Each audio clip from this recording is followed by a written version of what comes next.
Hello दोस्तों, welcome back again to this YouTube channel. दोस्तों, this is a computer series for the GOIT exam जो कि अभी मार्च की किस तारीख को होना है। हमने ऑलरेडी इसमें जो है 12 लेक्चर्स जो है डाल दिए हैं। आप जो उन वीडियोस को हमारे चैनल के प्लेलिस्ट में जाके देख सकते हो, क्योंकि काफ़ी ज़्यादा इंपॉर्टेंट क्वेश्चंस भी मैंने एट द एंड सभी वीडियोस में डिस्कस किए हैं। तो आज की वीडियो में मैं बात करने वाला हूँ question related to the DBMS. क्योंकि लास्ट मंथ जो मैंने लास्ट वीडियो डाली थी उसमें मैंने सिर्फ डीबीएमएस के बारे में एक्सप्लेन किया था, लेकिन मैंने उसमें क्वेश्चन डिस्कस नहीं किए थे। तो आज की इस वीडियो में मैं वही जो है क्वेश्चन जो है उससे रिलेटेड डिस्कस करने वाला हूँ।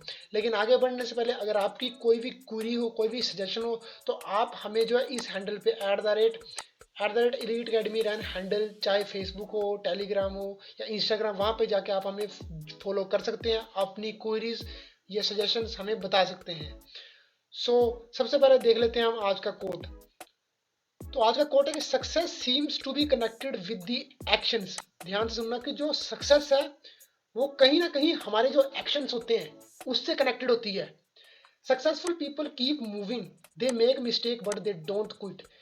ये वॉल्ट डिज्नी ने जो है कोट दिया हुआ है, जो कि डिज्नी के फाउंडर हैं। यानी कि जो सक्सेसफुल पीपल हैं वो हमेशा आगे बढ़ते रहते हैं। कई बार जो अपने काम को करते समय वो मिस्टेक करते हैं, चाहे वो बिजनेस कर रहे हो, चाहे वो किसी एग्जाम की प्रेपरेशन कर रहे हो, चाहे वो कोई भी काम कर रहे हो, लेकिन वो कभी भी जो है रुकते नहीं है। क्योंकि आपकी जो सक्सेस है, आपकी जो सफलता है, वो तभी होती है जब आप कोई ना कोई सी काम को करते हो, यानी कि एक्शन जब आप लेते हो। विदाउट एक्शन आप कभी भी जीवन में सफल नहीं हो सकते। जिंदगी में एक बात हमेशा याद रखना, आगे वही बढ़ता है जो पहला स्टेप लेता है। जो जिंदगी में स्टेप नहीं लेता वो कभी आगे नहीं बढ़ पाता। तो इसलिए सक्सेसफुल होना है तो स्टेप लो। अगर आपको पता है कि मैंने ये एग्जाम क्लियर करना है, तो सबसे पहला स्टेप है इसके बारे में पढ़ना शुरू करो कि मुझे क्या क्या पढ़ना है, स्ट्रेटेजी बनाओ। तब आप जो है अपने जीवन में सफल हो पाओगे। तो सबसे पहले हम बढ़ते हैं आज के पहले क्वेश्चन की तरफ। तो क्वेश्चन से पहले हम डिस्कस कर लेते हैं जस्ट कि डाटाबेस या डीबीएमएस होता क्या है।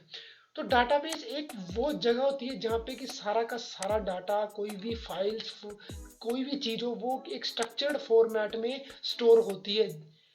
और अगर मैं बात करूँ सिंपली एक डीबीएमएस की, तो डीबीएमएस क्या होता है कि वो एक ऐसा सिस्टम होता है जो कि इस डेटाबेस को मैनेज करने में मदद करता है। तो मैंने ये ऑलरेडी एक्सप्लेन किया हुआ है लास्ट वीडियो में, आप वो वीडियो जाके देख सकते हैं। तो हम सबसे पहले बढ़ते हैं आज के क्वेश्चन की तरफ। सबसे पहला क्वेश्चन है, which of the following is generally used for performing task like creating the structure of the relations, deleting relation। यानी कि कौन सा वो नीचे ऑप्शन है जो कि यूज होता है किसी भी स्ट्रक्चर को क्रिएट करने के लिए या कोई भी रिलेशन को डिलीट करने के लिए। डीएमएल यानी डाटा मैनिपुलेशन लैंग्वेज, क्वेरी या रिलेशन स्कीमा, या डीडीएल डाटा डेफिनेशन लैंग्वेज। तो इसका जो सही आंसर है वो option D, that is the data definition language. तो आपको जो है ये बिल्कुल याद रखना है, क्योंकि क्वेश्चन जो है आपको किसी भी तरीके से पूछा जा सकता है। नेक्स्ट हम बात करते हैं क्वेश्चन नंबर 2 की, what do you mean by one two many relations. अब जब भी डीबीएमएस की बात करते हैं उसमें जो है रिलेशन वाला कंसेप्ट आता है। तो वन टू मैनी रिलेशन क्या होता है? तो इसका जो सही जवाब है वो option B, that is one teacher can have many classes. यानी कि एक टीचर काफी सारी क्लासेस के साथ जो है कनेक्टेड है। नेक्स्ट अभी हम बात करते हैं कि database management system is a type of dash software. अब जो डाटाबेस मैनेजमेंट सिस्टम है किस तरीके का सॉफ्टवेयर है? ये सिस्टम सॉफ्टवेयर है, या एप्लीकेशन सॉफ्टवेयर है, या जनरल सॉफ्टवेयर है, या फिर बोथ ए एंड सी? तो मैं सिंपली बात करूं तो database management system is system software. तो मैंने सॉफ्टवेयर में ऑलरेडी जो पिछली क्लास थी वहाँ पे पढ़ाया हुआ है कि सॉफ्टवेयर क्या होता है, सिस्टम सॉफ्टवेयर का। तो आपने अगर अभी तक वो वीडियो नहीं देखा है तो आप जो है प्ले लिस्ट में जाके उस लास्ट वीडियो को देख सकते हैं। नेक्स्ट अगर मैं बात करूं तो वो है question number 4, the term fat stands for. अब फैट जब भी हम अपने कंप्यूटर में या लैपटॉप में कभी भी अगर हमें अपने पेन ड्राइव हो या मेमोरी कार्ड हो उसको फॉर्मेट करना हो, तो तब आपको जो है ये जो ऑप्शन है फैट, वहाँ पे जो आपको शो होता है। तो आखिर इसका मतलब क्या होता है?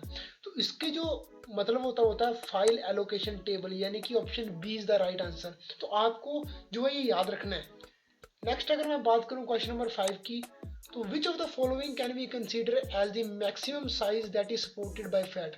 अब जो फैट फॉर्मेट है उसमें मैक्सिमम फाइल साइज क्या होता है? तो वो हमें बताना है। 8 GB, लेस देन और equal to 4 GB, greater than 4 GB। तो वो क्या होता है? तो वो होता है option B, that is less than और इक्वल टू 4 GB। यानी कि 4 GB से कम या 4 GB के बराबर। तो ये आपको ध्यान रखना है। नेक्स्ट क्वेश्चन की बात करूँ तो option number 6, the term NTFS stand for, जब हम वो मेमोरी कार्ड या पेन ड्राइव को फॉर्मेट करते हैं तो वहाँ पे फैट के साथ साथ वहाँ पे NTFS का ऑप्शन भी होता है। तो आखिर इसका मतलब क्या है? तो इसका सही जवाब है option number A, that is a new technology file system, यानी कि NTFS stand for the new technology file system. Next question की बात करें तो वो है a huge collection of the information और data accumulated from several different sources is known as, यानी कि बहुत सारा जो डेटा या फिर जो इंफॉर्मेशन एक जगह पे इकट्ठी होती है डिफरेंट डिफरेंट सोर्सेज से, उसे क्या बोलते हैं? तो उसे हम बोलते हैं डेटा वेयर हाउस। यानी कि आपने जैसे देखा होगी अमेजोन या फ्लिपकार्ट के जो बड़े बड़े से यानी कि बड़े बड़े बिल्डिंग्स होती हैं जहाँ पे सारा का सारा सामान जो वो रखते हैं उसको वेयर हाउस बोलते हैं।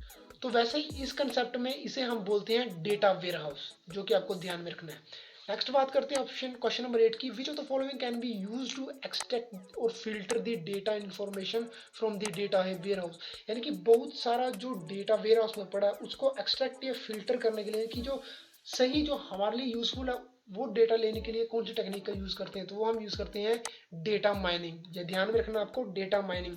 डेटा माइनिंग को हम इसलिए भी यूज करते हैं, जो रिटेलर्स होते हैं बड़े बड़े, वो जो ट्रेंड्स जानने के लिए कि हाँ मार्केट में क्या चल रहा है, तो सही इन्फॉर्मेशन निकालने के लिए डेटा माइनिंग का यूज किया जाता है। तो यही कुछ थे आज के top 8 question related to the DBMS, जो कि आई होप आपको समझ आ गए होंगे। हम इसके बाद भी जब सारे का जो एक्सप्लेनेशन वाली वीडियोस खत्म हो जाएंगी उसके बाद भी हम जो है बैक टू बैक क्वेश्चंस लेके आते रहेंगे आपके लिए।